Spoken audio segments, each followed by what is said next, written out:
Individuals and their professional teams shouldn't have to struggle to find great options for deferring capital gains taxes. Don't let your failure to plan become your plan to fail, especially when the Deferred Sales Trust may be one of the best ways to exit your highly appreciated assets and defer capital gains taxes so you can continue to grow your wealth. You are not in the wrong place. I am your host today, Jessica Lanning, filling in for Brett Swarts. Each episode, we are joined by some of the leading wealth advisors, business and real estate experts, and leadership specialists to share their ideas, tell their deal stories, and share their inspiration so that together we can make complex tax deferral strategies simple and passive income plans achievable. Our next guest and his wife grew up in poverty, used entrepreneurship to find their way out, owned a coffee shop, and a few years into doing it all right, they successfully built their business of their dreams, when in reality, they were only one unlucky step away from it crashing down around them. They now dedicate their lives to ending poverty for good by focusing on foundational wealth that allows for greater stability and generosity. Please welcome Brandon Neely to the podcast. Welcome, Brandon. Good to have you here. Hey, thanks, Jessica. I'm excited to be here and hopefully share some stories of what not to do, maybe, and some of what to do. What to do? Look, I find that the School of Hard Knocks is the best educational system out there. So I would love to hear those stories. But let's start with letting the audience here getting to know you better. Please tell us a little bit more about your story and your current focus. Yeah, so my wife and I are entrepreneurs, business owners, serial entrepreneurs, I guess you could say, because we've had multiple businesses now. We went in to the coffee shop world because we wanted to make a difference there. And we didn't realize that in order for that financial independence, retire early, we did the retire early part first and quit our jobs and started the brick and mortar business, which is not recommended. Don't do a brick and mortar if you want to make a lot of money. Do something else. But with all that, we wanted to make a difference. We wanted to change the world. And through all that, we did everything right. We did like you shared, we did all the things. Business was growing, but people would say, "Yeah, but you love it." And I wasn't paying myself. I wasn't doing the right things, and wasn't able to grow because I didn't have a lot of influx of capital to grow it. Right? You know, that's how. If I watch Shark Tank, they're always looking for money. Which is interesting. So I'm like, well, I don't have a rich relative, uncle, or somebody to help me grow this empire. And at the same time, we had a flood in the business. Literally, the roof was off, and it rained really bad. And got a call from one of my staff, and they said, the store is falling apart. You need to come in right now. And it was a little bit terrifying to walk in and see like your dream is gone. And at the same time, I did not know this at the time, but my wife was 3 to 4 months pregnant. We found out like a month later, and all of this is happening. And we also, within our landlord, they were giving us a year-to-year lease on our real estate business, right? And in that business, which is not what you want when you have a brick and mortar business. You want a longer lease kind of option. So all those things, we decided we needed to pivot, change, sell the business, which we were able to sell the business, not close the business because of our access to capital early. We're able to overcome that obstacle, sell the business, and then move on to what we do now, which is really helping these business owners, people who want to make a difference in the world financially and real estate, actually make sure that they're not just more in poverty because they started their business, right? A lot of business owners think that they're going to get rich, by I'm going to do my own thing. I'm going to be a business owner and I'm going to do this and that, where really they work 60 hours so they don't have to work 40 kind of idea. So just so our audience can get to know you even a little bit better, we believe here at the Capital Gains Tax Solutions podcast that everybody comes to the planet with a special gift to share with others, to make other people's lives better. What's your special gift? What's your superpower? Yeah, I feel like one of ours is just looking at the world and realizing, like, how do we live with enough? The world is told you need to buy more, you need to continue to consume. That's the economy, right? And how do we build a foundational strategy and understand, looking at a balance sheet and saying, look, you're bleeding cash over here. How can we help make sure and build a system where you win, not just JP Morgan, or even if you're in the real estate deal, that oftentimes people are like, I'm going to fix and flip, I'm going to do this, but they realize they're really on a hamster wheel, right? And so my superpower is helping people and get off that hamster wheel to being, more of a place of not stress free, I wouldn't say that, but a stable financial foundation. That's why we have the still method and those kind of things. So that's a great segue into our topic for today's show, which is building foundational wealth. Let's talk about that still process. Talk to us a little bit about what that is. Yeah, so I think about this in some of what you guys do and what we do, right? Is the world is in chaos, right? And you look at our tax code, right? Trying to figure out the tax code and why the heck do we need so many people and even a whole industry to figure out how to pay the government, right? I mean, that's really what it is, right? It's confusing. That's our world. It's confusing, haphazard, anxious, overwhelming, and stressful. That's chaos, confusing, haphazard, anxious, overwhelming, and stressful. And I think that is by design to siphon money away from us, right? And the people that have a plan or a strategy are usually the ones that win. And the ones that are putting their head in the sand, not thinking through things, is the ones that are losing, and they're wondering, why is this happening? I'm like, well, no, you're in the chaos, right? And so what we have to do is take a step back. And I'm a person of faith, so it comes from my faith background. Overflow was our coffee shop. This is the still method, and it's setting your sights. You have to be still. You have to kind of go in a quiet place and set your sights. What do you want? Like I forget what the song is, but tell me what you want, what you really, really want, kind of idea. Most people don't even know what they want. Most business owners don't, because they're on the treadmill and running, or hamster wheel, right? And they need to set their sights. What kind of business do they want? What kind of parent do they want to be? What kind of financial foundation do they want? All those kind of things. Set your sights. Then it's track your in and out. You don't just have a goal, you have to track it, right? And this is where the budgeters, people are like, yeah, but you're budgeting, you're restricting me. I'm like, well, restricting is important, right? So tracking. Um, then it's inspect your progress. You don't just say, oh, I'm doing all the things. You inspect and say, okay, what tweaks do I need to make? When you go to the gym, you might make a few tweaks, right? And inspect. And then that's implement. It's look for 1% adjustments. 1% adjustments, not 100% adjustments. So those 1% adjustments over time, I think about Warren Buffett and all those, they were making 1% adjustments, and all of a sudden they're uber rich. But 1% for him is a big difference for, you know what I mean? It's all subjective, right?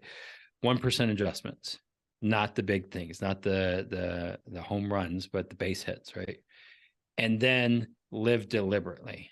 This is kind of the thing I think about is having estate plans, doing those things, putting the pieces in place, living deliberately, and then you do it all over again. And this is a still method is something that is a practice. It's almost like a spiritual practice.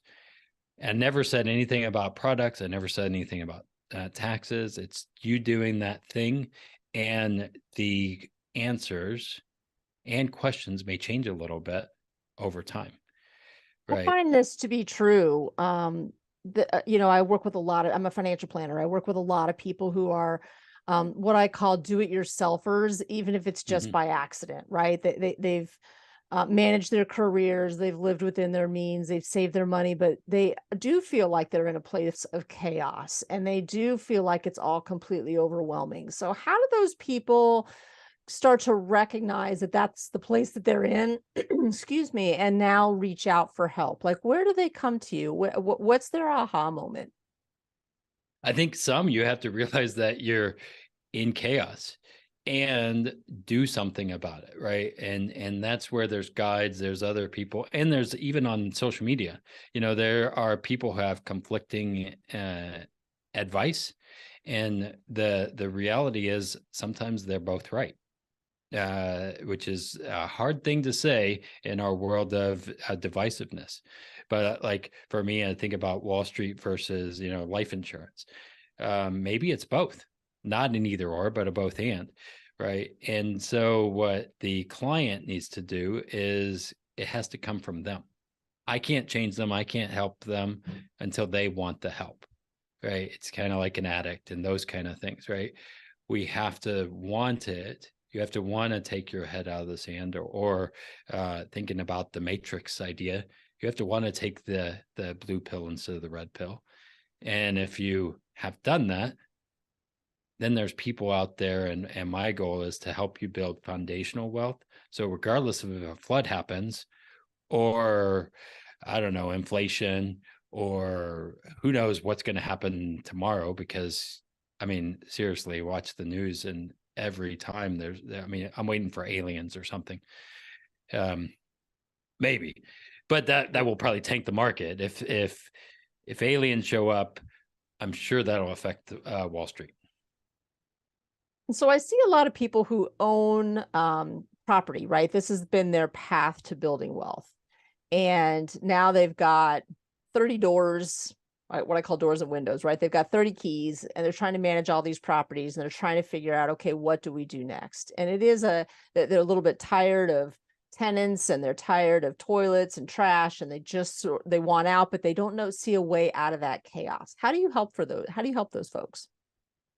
Yeah, I mean, I work with people who their goal is to have 30 doors, right? And 50 doors. And then I have right after that a conversation with somebody who's like, I have 50 doors and I just want to get rid of them. And I'm like, huh, funny. You guys should talk to each other.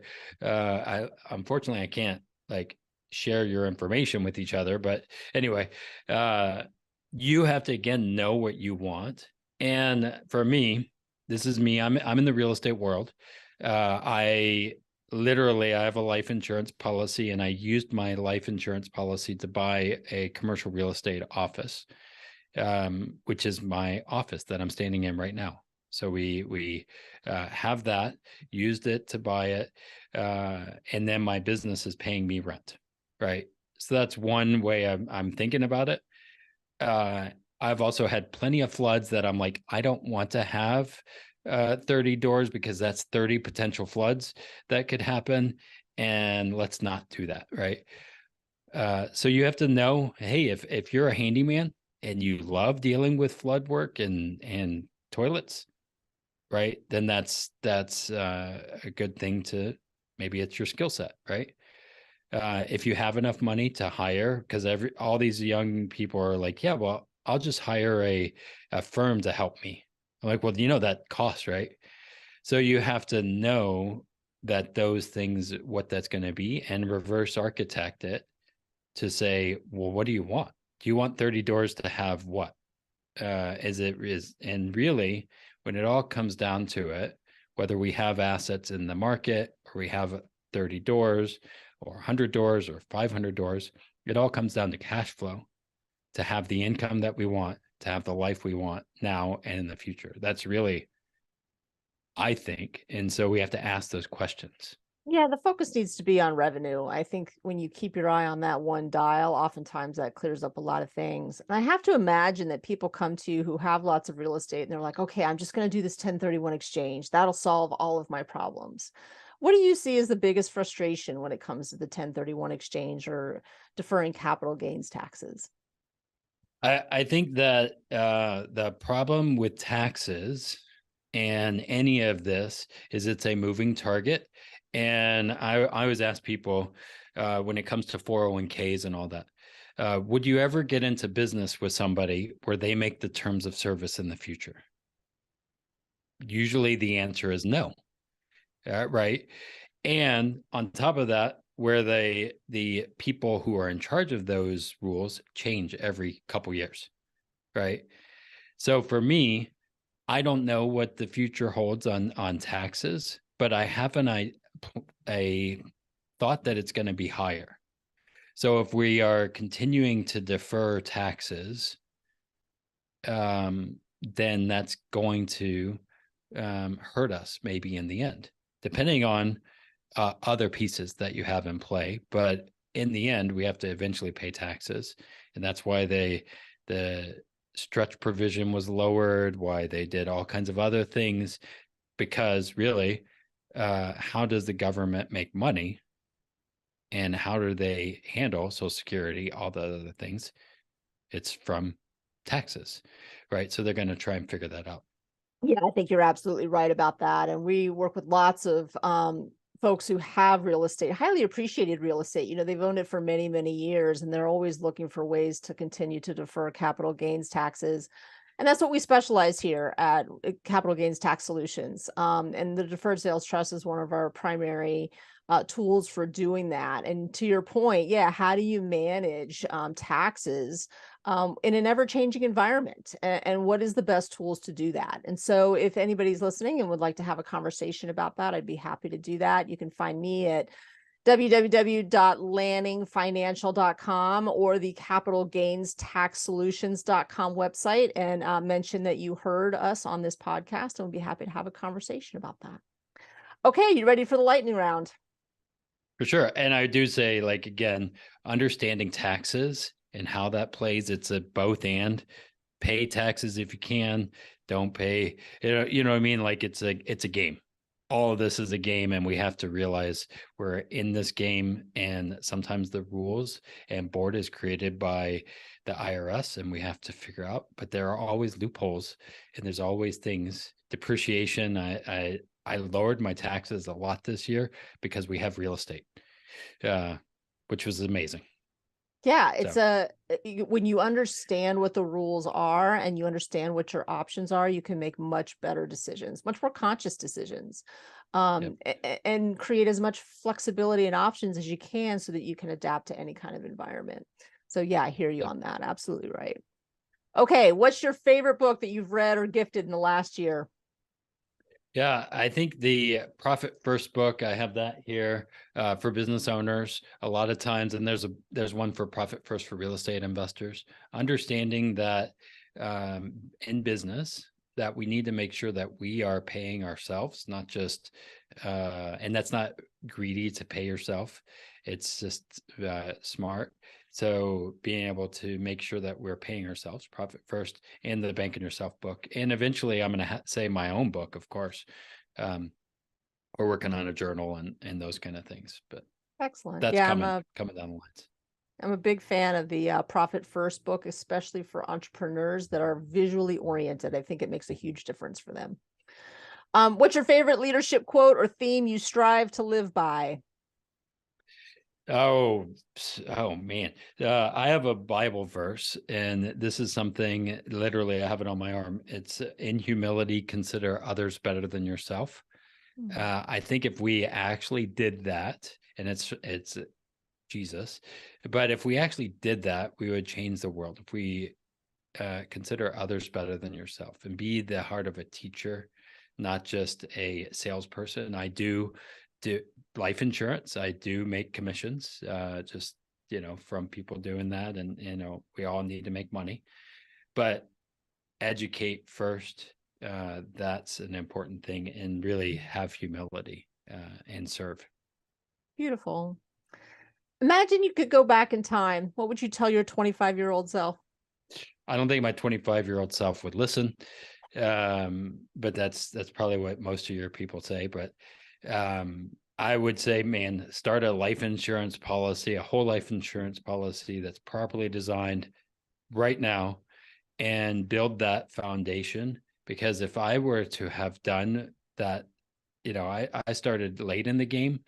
And still we're in a better place than a lot of people, I know for sure. But man, start doing that, build that foundation early, because things will change. I didn't know that I was going to go into the music industry and all kinds of other things along the way. But if I had that asset, that would have helped me mitigate some of the problems. What are you most curious about right now?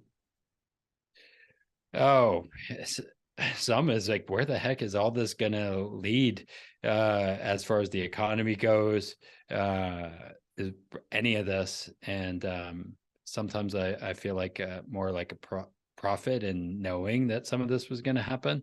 I'm curious how this banking system is going to play out. Challenge, and really my goal in all that I do is saying, okay, knowing that things might hit the fan, how do we make sure we at least save a couple people, kind of like the starfish analogy. I've saved a few, or maybe they've helped save themselves, I don't know. I'm curious to see where it'll go, but I'm hoping it doesn't go too crazy. But You've had a lot of aliens could happen, aliens. Yeah. You've had success in your career. What is the one habit you try to practice daily or weekly, which helps you stay centered in your values and keep you moving towards new goals? Yeah, I think what I tell people, 99% is showing up, right? A lot of people are like, yeah, well, let's just, wish it, and let's just, think happy thoughts. And that'll happen. It'll grow because I manifested it, maybe. I mean, there is some degree of that, right? But most of the time, it is the small actions over time. You look at, I don't care if you're saving in a life insurance policy or you're doing in other places, is small actions over time will lead to success. And those things are really important. And that means work, grit. Whenever you get punched in the mouth, right? Sales things happen, and you did the best thing for the client or potential client, and they still like reject it. Then guess what? You have to get back up and serve somebody else, because whatever. Absolutely. And they're responsible for their own actions, really. That's and we right. can only do our best. Well, listen, thank you so much for being on the show. And I want to encourage you to keep using your gifts and strengths to be a blessing and a help to others. For those who want to get in touch with you, what's the best place for people to find you? Yeah, you can find us on wealthwisdomfp.com, wealthwisdomfp.com. You can get a report there, how to secure your financial future outside of a W-2. If you go there, do /report. And then you can find us on YouTube. We have our own YouTube, our own podcast. So if you look up Wealth Wisdom Financial, you better be able to find me all over the place. Well, that wraps up the show. I want to thank you, the listener, for listening to another episode of the Capital Gains Tax Solutions podcast. We believe that high net worth individuals and their professional teams shouldn't struggle to find great options for deferring capital gains taxes. Don't let your failure to plan become your plan to fail, especially when the Deferred Sales Trust may be one of the best ways for you to exit your highly appreciated assets and defer the capital gains taxes so you can continue to grow your wealth. Please rate, review, and subscribe, and we'll see you next time. Thanks.